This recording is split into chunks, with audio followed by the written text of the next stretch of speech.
Pinjaman online atau pinjol memang menjadi salah satu solusi yang dapat ditempuh bagi masyarakat yang membutuhkan dana untuk memenuhi berbagai kebutuhan hidup sehari-hari.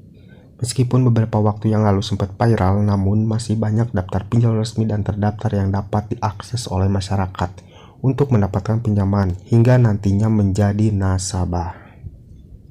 Setelah mendapatkan pinjaman online atau pinjol dalam berbagai nominal, hal yang wajib untuk dilakukan oleh nasabah adalah dengan melakukan pengembalian dalam jangka waktu tertentu. Jika nasabah yang telah mendapatkan pinjaman tidak melakukan pengembalian sejumlah dana yang dipinjam, maka akan dapat berurusan dengan salah satu pihak, yaitu debt collector atau DC. Nah, di video kali ini saya akan bahas bagaimana cara-caranya kita menghadapi ketika DC melakukan penagihan ke rumah kita maupun lewat WhatsApp. Simak video ini sampai habis.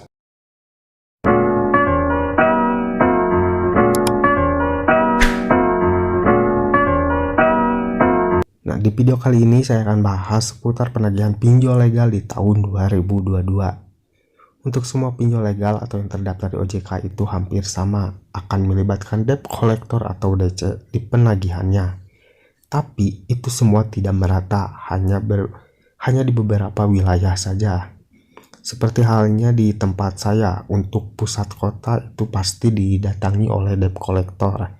Tapi kalau untuk kayak di daerah pesisian seperti itu, desa-desa itu tidak terjangkau sama debt collector, karena di sini juga ada salah satu teman saya yang mempunyai cicilan ataupun tagihan yang belum dibayar, tapi sampai sekarang udah hampir 2 tahun lamanya tidak didatangi sama debt collector, hanya mendapatkan teror lewat WhatsApp dan telepon. Dan kalaupun debt collector datang ke rumah, kalian tidak boleh panik, karena jika kita baik-baik dalam menyambut debt collector juga tidak akan berperilaku kasar atau berkata kasar. Kalau memang kita berniat untuk membayar, kita bisa ngobrol sedikit sama debt collectornya. Kalau kita tuh tidak bisa membayar sekarang, tapi kita cobalah gitu minta waktu ya untuk perpanjangan atau mungkin keringanan cicilan. Mereka juga pasti bakalan ngerti gitulah. Tidak akan memaksa hari itu juga. Tapi sih dari sebagian juga ada sih sebenarnya yang memaksa, kayak harus membayar lunas gitu.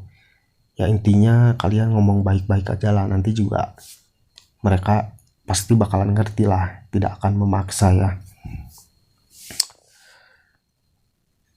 Dan bagi kalian yang sudah galbay atau telat pembayaran pasti akan merasa panik dan ketakutan.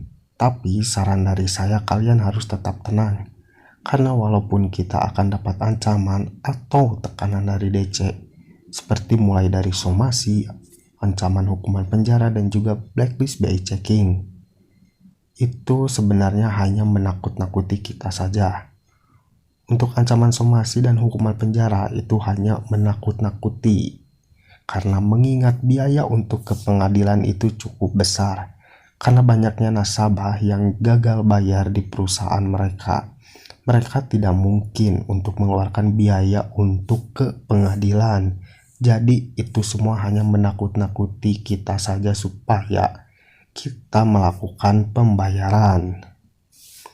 Dan kalau untuk BI checking itu memang pasti sebenarnya, tetapi kalian jangan takut karena sudah banyak nasabah yang namanya tuh masuk di BI checking, dan itu sebenarnya tidak ada masalah.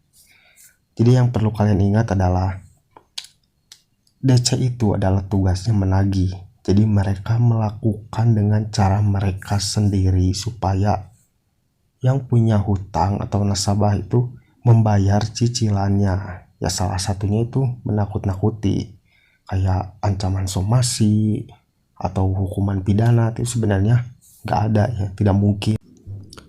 Jadi intinya kalian tuh nggak boleh takut, nggak boleh panik. Kalian tuh harus tetap tenang.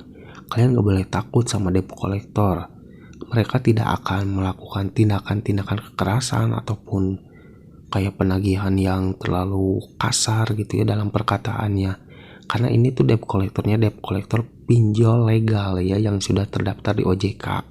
Kalaupun mereka bertindak kekerasan atau ada penagihan yang kasar, kalian tinggal laporin saja. Nanti yang ada mereka akan dicabut perizinannya dari OJK. Jadi mereka tuh tidak akan melakukan hal-hal yang kasar lah, karena mereka takut nantinya ada laporan dan mereka akan dicabut perizinannya dari OJK yang nantinya berujung akan menjadi pinjol ilegal. Oke, mungkin sampai di sini dulu informasi dari saya yang bisa saya share berdasarkan pengalaman orang-orang sekitar dari sini. Intinya dari pesan dari saya, kalian harus tetap tenang, jangan sampai panik, karena kalau kita ngadepinnya tenang, semuanya akan baik-baik saja. Dan terima kasih yang udah nonton video ini. Jika kalian suka dengan video ini, silahkan like dan juga komen di bawah jika ada pertanyaan.